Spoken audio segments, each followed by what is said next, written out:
और अब दूसरी बड़ी खबर, वक्फ संशोधन बिल को लेकर तकरार बढ़ चुकी है। All India Muslim personal law board का प्रदर्शन आज देश भर में देखने को मिल रहा है। पटना में भी मुस्लिम संगठनों ने मोर्चा खोला, गर्दनीबाग में मुस्लिम संगठनों ने प्रदर्शन किया और इस प्रदर्शन में लालू यादव और तेजस्वी यादव भी शामिल हुए। वक्फ संशोधन बिल का विरोध कर रहे हैं मुस्लिम संगठन और लगातार विरोध प्रदर्शन इससे पहले दिल्ली के जंतर मंतर पर हुआ और अब बिहार से लेकर बंगाल तक, और बिहार में तो चूंकि चुनाव होने हैं तो इस लिहाज से लालू यादव और तेजस्वी यादव भी इस प्रदर्शन में शामिल हुए। वक्फ संशोधन बिल पर जो विरोध है वो विरोध एक बहाना हो सकता है, लेकिन इस विरोध के जरिए, इस प्रदर्शन के जरिए मुस्लिम वोट बैंक पर भी नजरें टिकी हुई हैं। वक्फ एक शरई चीज है। वक्फ कैसे किया जाएगा, वक्फ से फायदा जिन लोगों के लिए ज़मीनें या मस्जिदें बनाई जाती हैं उसमें कौन लोग आएंगे, ये तो इस्लाम धर्म का हिस्सा है। तो सरकार इंतज़ाम वाले काम को करती है ताकि कोई नाजायज़ कब्ज़ा नहीं हो। अब सरकार ने उसी के अंदर तब्दीली का काम शुरू कर दिया है कि आप वक्फ नहीं कर सकते हैं 5 साल तक। आप जो है ज़ुबानी जो वक्फ सैकड़ों साल से किए हुए हैं वो सही नहीं है, तो उसके उसी हिस्से को उसने बदल दिया। उसने ये तय कर दिया कि साहब वक्फ की ज़मीनों पर अगर किसी ने कब्ज़ा कर रखा है तो 12 साल के अंदर अगर वो दावा है तो माना जाएगा, 12 साल से नाजायज़ कब्ज़ा है तो वो उसका हो जाएगा। वक्फ तरमीमी बिल 2024 जो है हम सब मुसलमानों के ख़िलाफ़ है और इसमें जो अमेंडमेंट किया जा रहा है वो हम लोगों के पक्ष में नहीं है। इसी के ख़िलाफ़ हम लोगों ने आज धरना दिया है यहाँ पटना के अंदर और हम अपील करते हैं सरकार से कि ये वक्फ बिल ना लाया जाए, क्योंकि ये सारे मुसलमानों की संपत्ति पर कब्ज़ा करने का एक नया तरीक़ा है। हम इसके बिल्कुल ख़िलाफ़ हैं और हम इसको रिजेक्ट करते हैं। इसके ख़िलाफ़ हम आवाज़ उठाते हैं।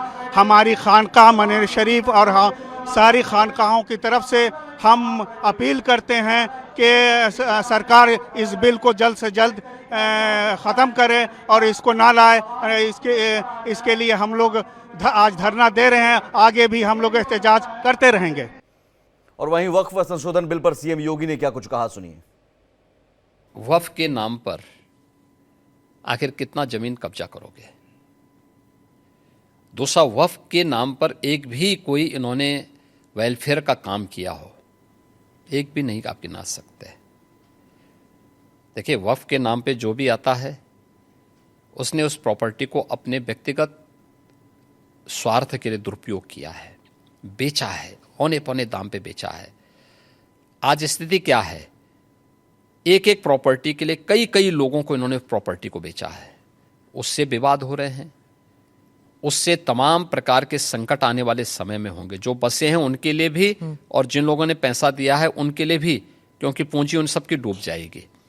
तो ये तो इससे बड़ी बेवकूफ़ बनाने वाली कोई बात ही नहीं हो सकती है। तो सा इन्होंने कोई भी संपत्ति देखिए सरकारों पर यही एक दबाव बना करके ब्लैकमेलिंग लोग करते थे। अलग अलग समय में इन्होंने वक्फ के नाम पर तमाम प्रकार के उल जलुल फैसले लिए हैं, खास तौर पर कि वक्फ जिस लैंड को कह देगी कि उनकी है, उनकी मान ली जाएगी। और वहीं वक्फ संशोधन बिल को लेकर तेजस्वी यादव और केंद्रीय मंत्री जीतन राम मांझी ने कुछ कहा, आपको सुनवाते हैं। कि आप सब लोग एकजुट हो करके अलोकतांत्रिक, संवैधानिक, गैर संवैधानिक जो बिल लाया गया है इसके विरोध में आप सब लोगों का महाजुटान हुआ है। हम आप सबको बोल दें कि हमारी पार्टी राष्ट्रीय जनता दल, हम लोगों के नेता लालू प्रसाद यादव जी आज यहां बीमार अवस्था में भी आप लोगों का साथ देने यहां हम सब लोग आपके हाथों को मजबूत करने के लिए यहां पहुंचे हैं। और हम लोग किसी भी कीमत पर, चाहे सत्ता रहे या जाए, इसकी हम लोगों को परवाह नहीं है, लेकिन ये गैर संवैधानिक बिल और लोकतांत्रिक बिल का हम लोग पुरजोर सदन में भी विरोध किया था, संसद में भी विरोध किया था। दृष्टि गुप्ता हमारे साथ जुड़ गई हैं। दृष्टि, विरोध पहले भी हुआ, जंतर मंतर पर भी विरोध हुआ, हालांकि इन विरोधों का मतलब ज्यादा नहीं रह गया, लेकिन इस बार आज का जो विरोध है उस विरोध में सियासत ज्यादा नजर आ रही है। खासतौर पर बिहार विधानसभा चुनाव से पहले मुस्लिम वोट बैंक को लामबंद करने की कोशिश।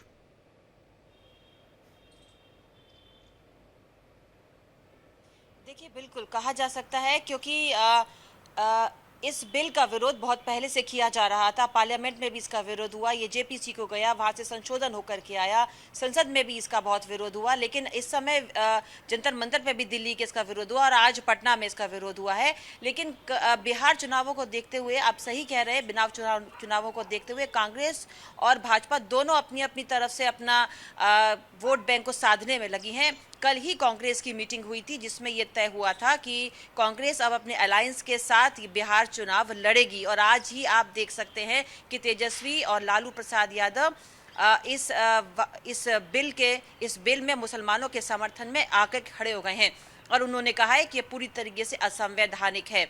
और इसके बाद कई मुस्लिम संगठनों ने यह भी कहा है कि अगला विजयवाड़ा में होगा, यानी कि एक कह सकते हैं कि समय समय पर इसका विरोध पूरे देशव्यापी ये लोग काम कर रहे हैं। लेकिन एक तरीके से कहा जाए तो वक्फ बोर्ड के लोगों का ये कहना है कि असंवैधानिक है, वो इसमें हुए संशोधनों को नहीं मानते। उनका कहना है कि हमारी संपत्ति पर कब्जा है, लेकिन वहीं सरकार इससे कहती है कि जो वक्फ बोर्ड को बनाया गया था, गरीब मुसलमानों के लिए बनाया गया था, उसका कोई भी काम ये लोग नहीं कर रहे हैं। जो संपत्तियां होती हैं अपने निजी कामों के लिए ले लेते हैं, इससे गरीब मुसलमानों का कोई भला नहीं होने वाला है, बल्कि सरकार जब इसको अपने तहत ले लेगी तो गरीब मुसलमानों का भला भी करेगी, संपत्तियों का बराबर अधिकार भी करेगी और कई चीज़ें जो इसमें असंवैधानिक हैं, जो चीज़ें इसमें ख़राब हैं, उनको फिर चेंजेस करेगी और अपने तरीके से काम करेगी, जो कि सरकार का कहना है। लेकिन इसी बात को देखते हुए पूरी देशव्यापी हड़ताल चल रही है और आज पटना में हुई गर्दनी बाग इलाके में काफ़ी संख्या में कई मुस्लिम संगठन वहां मौजूद थे, पर्सनल लॉ बोर्ड भी था। इसके अलावा तेजस्वी और लालू जी ने जिस प्रकार से साथ दिया है इस हड़ताल का, वो ये देखने वाली बात है कि आने वाले विधानसभा चुनावों में वो अपना वोट बैंक साधने की पूरी कोशिश कर रहे हैं। बिल्कुल, और हालांकि बीजेपी ने भी जवाब में एक पहल की है, सौगाते मोदी, और इसके जरिए करीब करीब 32 लाख से भी ज़्यादा मुस्लिम तक पहुंचने की कोशिश की जा रही है। क्या एक बड़ी वजह यह भी है कि बीजेपी की इस पहल से विपक्षी दल कहीं ना कहीं घबराए हुए हैं और उन्हें लगता है कि वक्फ बिल पर जो मुद्दा है बनाने की कोशिश, उस कोशिश को ये कुंद कर देगी ये जो चाल है बीजेपी की? देखिए, भाजपा का भी आज बिहार को लेकर के, बिहार चुनावों को लेकर के आज एनडीए की मीटिंग है शाम को 7 बजे के लगभग, और वो भी इसमें भी कुछ नया कुछ निकल के आने वाला है। लेकिन आज जो पटना में हुआ उसको देखते हुए कांग्रेस ने ये तय कर दिया है कि आरजेडी के साथ अब वो अगला बिहार चुनाव लड़ेगी और अब भाजपा का क्या स्ट्रेटेजी है वो आज फाइनल हो जाएगी। लेकिन हाँ, एक चीज़ है कि मुस्लिम वोटों के लिए दोनों पार्टियाँ अपनी अपनी तरफ से ये कामों में लगी हुई हैं कि किसी तरीके से, हर तरीके से वोट उनके साथ आए। ऐसा नहीं है कि कोई किसी के खिलाफ काम कर रहा है, हर तरीके से अल्पसंख्यकों को रिझाने की कोशिश की जा रही है। वही भाजपा भी कर रही है और वही कांग्रेस भी कर रही है। बिल्कुल, चुनाव नजदीक है, इसलिए सियासी तनाव ज्यादा है। बहुत शुक्रिया आपका दृष्टि तमाम जानकारी के लिए।